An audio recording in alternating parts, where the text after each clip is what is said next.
Bwana Yesu asifiwe.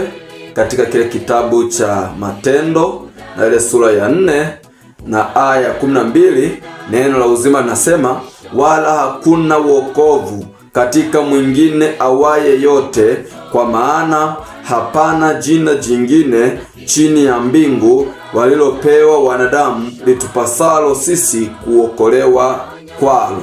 Pendo mtazamaji wangu, neno hili limeandikwa muda mrefu sana uliopita baada ya Yesu kupaa kwenda mbinguni. Petro anasimama kwa ujasiri mkubwa, anasema hapana wokovu kwa mwingine awaye yote. Nikutie moyo mpendwa, kwamba ni kupitia kwa Yesu tu ndipo tunaweza kuokolewa. Hakuna mwanadamu yeyote ambaye anaweza kutupatia nguvu ya kushinda uovu, kwa sababu tatizo kubwa la dunia hii ni uovu. Hivyo hakuna mwanadamu yeyote ambaye unaweza kumtegemea ukashinda dhambi, ila ni kupitia kwa Yesu Kristo mwenyewe, yeye ambaye alitufia pale msalabani. Kupitia yeye, damu yake iliyomwagika pale msalabani inatusafisha makosa yetu yote, na kisha anatupatia Roho Mtakatifu kama aliyemwaga siku ya Pentekosti.